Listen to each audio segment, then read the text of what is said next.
Hello दोस्तों, आपका स्वागत है आपके अपने ई एग्जाम चैनल पर। हम आपके लिए लाए हैं एसएससी जीडी के प्रैक्टिस सेट, जिसमें हम आपके लिए लाए हैं जीके जीएस के 20 question.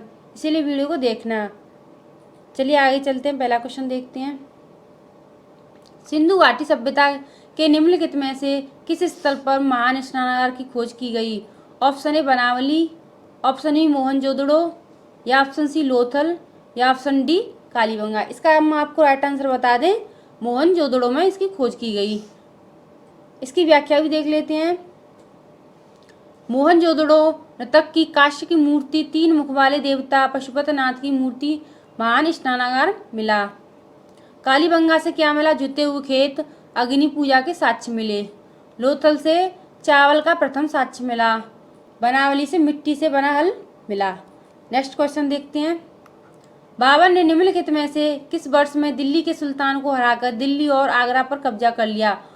Option A 1524, option B 1526 ईस्वी में, ऑप्शन सी 1522 ईस्वी में, या ऑप्शन डी 1528 ईस्वी में। इसका राइट आंसर देखते हैं 1526 ईस्वी में।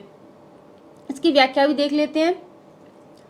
बाबर ने 1526 ईस्वी में दिल्ली में सुल्तान को हराकर दिल्ली और आगरा पर कब्जा कर लिया। महत्वपूर्ण बिंदु भी देख लेते हैं। बाबर के प्रमुख युद्ध। पानीपत का प्रथम युद्ध 1526 ईस्वी में इब्राहिम लोदी के साथ। खानवा का युद्ध 1527 ईस्वी में राणा साहा के साथ। चंदेरी का युद्ध 1528 ईस्वी में मेदिनी रॉय के साथ। घाघरा का युद्ध 1529 ईस्वी में अफगान के साथ। नेक्स्ट क्वेश्चन देखते हैं।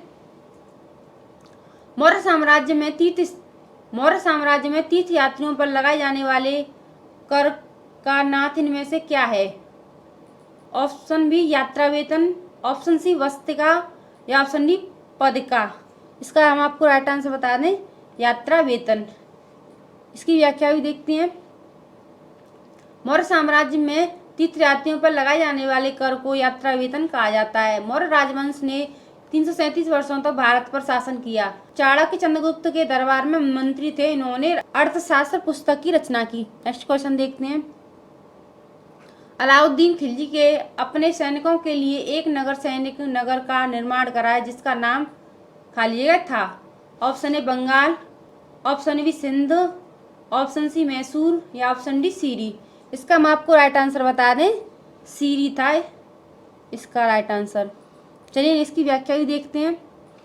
अलाउद्दीन खिलजी ने अपने सैनिकों के लिए एक नई नगर सीरी का निर्माण कराया। सीरी किला दिल्ली में स्थित है, जिसके निर्माण का उद्देश्य मंगोलों के आक्रमणों से रक्षा करना था। महत्वपूर्ण बिंदु भी देखते हैं। अलाउद्दीन खिलजी ने घोड़े दागने और सैनिकों का हुलिया लिखने की प्रथा की शुरुआत की। नेक्स्ट क्वेश्चन देखते हैं। भारत में हरित क्रांति के दौरान खेती के आधुनिक तरीकों को आजमाने वाला पहला राज्य निम्नलिखित में से कौन सा है? Option A Rajasthan, option B Punjab, option C Tamil Nadu, या ऑप्शन डी मध्य प्रदेश। इसका हम आपको राइट आंसर बता दें, पंजाब है। नेक्स्ट इसकी व्याख्या भी देख लेते हैं। भारत में हरित क्रांति के दौरान खेती के आधुनिक तरीकों को आजमाने वाला पहला राज्य पंजाब था। पंजाब में 1960 के दशक में शुरू हुई हरित क्रांति ने राज्य में तेजी से कृषि क्षेत्र का शानदार विकास किया। महत्वपूर्ण बिंदु देख लेते हैं। श्वेत क्रांति दूध को कहते हैं, जिसे वर्गीज कुरियन ने किया है। नीली क्रांति मत्स्य पालन को कहते हैं। पीली क्रांति तिलहन उत्पादन को कहते हैं। लाल क्रांति मांस व टमाटर उत्पादन को कहते हैं। गोल क्रांति आलू उत्पादन को कहते हैं, और सुनहरी क्रांति फल उत्पादन को कहते हैं। नेक्स्ट क्वेश्चन देखते हैं।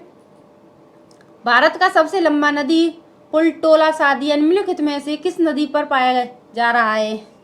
ऑप्शन ए गंगा नदी पर, ऑप्शन बी गोदावरी नदी पर, ऑप्शन सी ब्रह्मपुत्र नदी पर, या ऑप्शन डी यमुना पर। इसका हम आपको राइट आंसर बता दें, यह ब्रह्मपुत्र नदी पर पाया जाता है।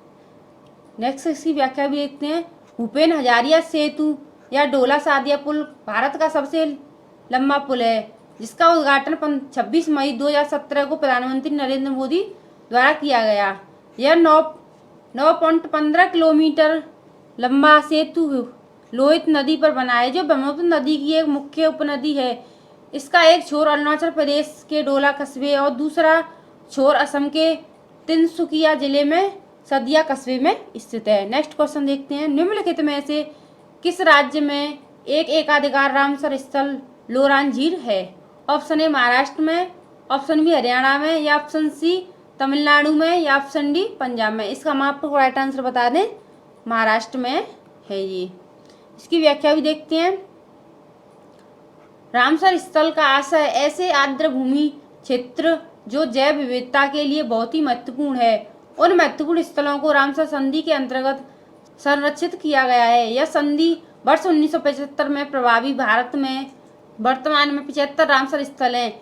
लोनार झील महाराष्ट्र राज्य में अवस्थित है, जो रामसर साइट के अंतर्गत है। नेक्स्ट क्वेश्चन देखते हैं। निम्नलिखित में से कौन सा दिन मानव अधिकार दिवस के रूप में मनाया जाता है? ऑप्शन ए 10 फरवरी, ऑप्शन बी 10 नवंबर, ऑप्शन सी 10 जनवरी, या ऑप्शन डी 10 दिसंबर। इसका हम आपको राइट आंसर बता दें, 10 दिसंबर। चलिए नेक्स्ट इसकी व्याख्या भी देख लेते हैं। मानव अधिकार दिवस प्रत्येक वर्ष 10 दिसंबर को मनाया जाता है। मानव अधिकारों की सार्वभौमिकता घोषणा के उपलक्ष्य पर मनाया जाता है। इसे वर्ष 1948 में संयुक्त राष्ट्र महासभा द्वारा मान्यता प्रदान की गई थी। इसका संगठन मुख्य कार्य मानव अधिकारों की संरक्षण तथा संवर्धन प्रदान करना है। नेक्स्ट क्वेश्चन देखते हैं। निम्नलिखित में से कौन सी भाषा संविधान की 8वीं अनुसूची का हिस्सा नहीं है? Option A Dogri, option B Farsi, option E Bodo, या ऑप्शन डी संथाली। इसका हम आपको राइट आंसर बता दें, फारसी है। आगे चलते हैं। फारसी भाषा संविधान की 8वीं अनुसूची का भाग नहीं है। संविधान की 8वीं अनुसूची में 22 भाषाओं का उल्लेख है। मैथिली, संथाली, बोडो तथा डोंगरो वर्ष 2004 में 92वें संविधान संशोधन द्वारा 8वीं अनुसूची में शामिल किया गया है। Next question. 2011 की जनगणना के अनुसार किस राज्य की साक्षरता दर सबसे अधिक है? Option A Goa, option B Mizoram, option C Karnataka, या ऑप्शन डी केरल। इसका हम आपको राइट आंसर बता दें, केरल की साक्षरता दर सबसे अधिक है। इसकी व्याख्या भी देखते हैं। वर्ष 2011 की जनगणना के अनुसार केरल की साक्षरता सबसे अधिक है। भारत में 5 उच्चतम साक्षरता दर वाले राज्य हैं और पहला है केरल, दूसरा है लक्षद्वीप, तीसरा है मिजोरम, चौथा है त्रिपुरा, पांचवा है गोवा। नेक्स्ट क्वेश्चन देखते हैं। भारत में हरित क्रांति के दौरान खेती के आधुनिक तरीकों को आजमाने वाला पहला राज्य निम्नलिखित में से कौन सा था? Option A Tamil Nadu, option B Rajasthan, या ऑप्शन सी मध्य प्रदेश, या ऑप्शन डी पंजाब। इसका हम आपको राइट आंसर बता दें, पंजाब है। इसकी व्याख्या देखते हैं। हरित क्रांति का संबंध कृषि उत्पादन में तीव्र वृद्धि से है, जिसमें रासायनिक उर्वरक तथा बीज के अधिकतम मात्रा को उत्पादन से। हरित क्रांति की शुरुआत सन 1966 से 1967 में हुई। इस योजना का श्रेय प्रोफेसर नॉर्मन बोरवेल को जाता है। इस क्रांति के दौरान खेती के आधुनिक तरीकों को आजमाने वाला भारत का पहला राज्य पंजाब था। नेक्स्ट क्वेश्चन देखते हैं। स्थानांतरण कृषि को किस नाम से जाना जाता है? स्टेस और बर्न, ऑप्शन बी रंबन और टम्बन, ऑप्शन सी स्टेस और बर्न, या ऑप्शन डी शिफ्ट और बर्न। इसका हम आपको राइट आंसर बता दें, स्टेट्स और बर्न। नेक्स्ट इसकी व्याख्या देखते हैं। स्थानांतरित कृषि का एक प्रकार है जिसमें भूमि का सीमित टुकड़ा के लिए चुन लिया जाता है, लेकिन कम उत्पादन की वजह से उस चुनी हुई भूमि के स्थान पर दूसरी भूमि पर खेती करना स्थानांतरित कृषि कहलाती है। स्थानांतरित कृषि को स्लेश तथा बर्न भी कहा जाता है। नेक्स्ट क्वेश्चन देखते हैं। किसी देश की जीडीपी उस देश में माल और सेवाओं के उत्पादन के माध्यम से जोड़े गए मूल का मानक माप है। ऑप्शन ए प्रत्येक एकांतर वर्ष में, ऑप्शन बी प्रत्येक 5 वर्ष में, ऑप्शन सी प्रत्येक 3 वर्ष में, या ऑप्शन डी आपातकाल के दौरान। इसका हम आपको राइट आंसर बता दें, प्रत्येक 3 वर्ष में। इसकी व्याख्या देखते हैं। किसी देश की जीडीपी उस देश में प्रत्येक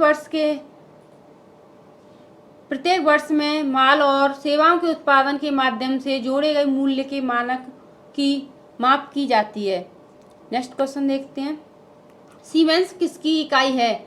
ऑप्शन ए चुंबकीय प्रवाह की इकाई, ऑप्शन ए चुंबकीय प्रवाह घनत्व, ऑप्शन बी विद्युत चालकत्व, ऑप्शन सी चुंबकीय प्रवाह, या ऑप्शन डी धारिता। इसका राइट आंसर देखते हैं, विद्युत चालकत्व। नेक्स्ट इसकी व्याख्या देखते हैं। सीमेंस विद्युत चालकत्व की इकाई है। विद्युत प्रवाह की इकाई वेबर है। चुंबकीय घनत्व की इकाई टेस्ला है। धारिता इकाई कूलम वोल्ट है। अगला क्वेश्चन देखते हैं। राइबोफ्लोविन का दूसरा नाम क्या है? Option A vitamin C, option B vitamin D, option C vitamin A या ऑप्शन डी विटामिन बी2।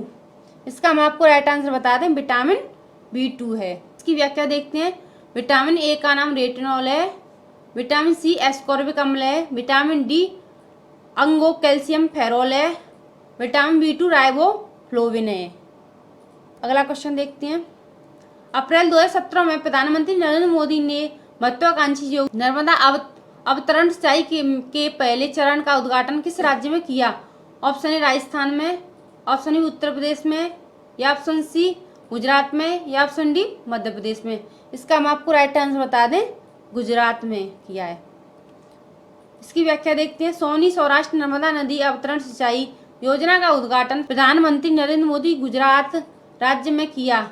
योजना का लक्ष्य नर्मदा नदी में बढ़ते हुए पानी और सौराष्ट्र की तरफ मोड़ देना, ताकि उस पानी का उपयोग किसान अपनी खेती की सिंचाई के लिए कर सकें। अगला क्वेश्चन देखते हैं।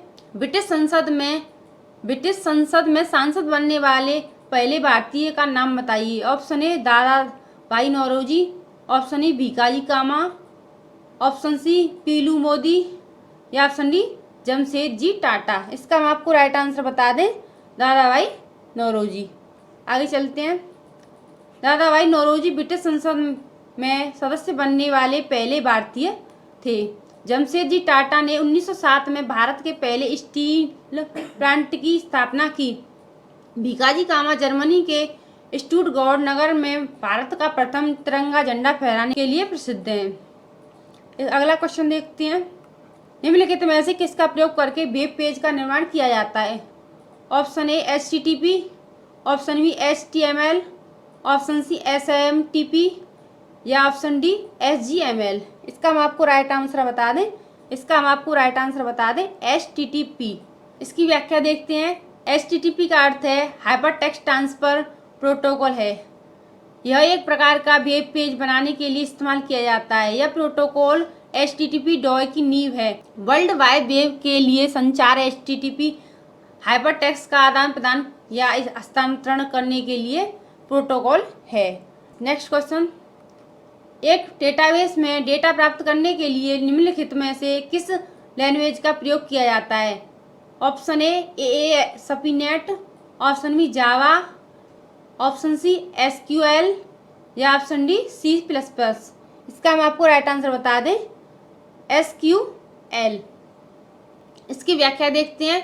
SQL डाटाबेस में संचार और एक्सेस करने के लिए इस्तेमाल की जाने वाली स्ट्रक्चर का क्वेरी लैंग्वेज है।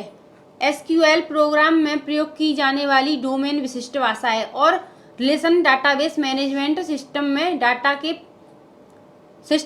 डेटा के प्रबंधन के लिए डिजाइन किया गया है। नेक्स्ट क्वेश्चन देखते हैं। हड़प्पा की सामाजिक व्यवस्था थी। ऑप्शन ए समतावादी, ऑप्शन बी दासश्रम आधारित, ऑप्शन सी वर्ण आधारित, ऑप्शन सी वर्ण रंग आधारित या ऑप्शन डी जाति आधारित। इसका हम आपको राइट आंसर बता दें, समतावादी थी। इसकी व्याख्या देखते हैं। हड़प्पा की सामाजिक व्यवस्था समतावादी थी। हड़प्पा की खुदाई में उच्च वर्ग और निम्न वर्ग के लोगों का मकान एक साथ निर्मित मिले, परंतु इनमें से कोई भेदभाव का साक्ष्य नहीं मिला। समाज के लोगों का विभाजन था परंतु भेदभाव नहीं था। धन्यवाद हमारी वीडियो के देखने के लिए। इसलिए हमारे चैनल को सब्सक्राइब करें।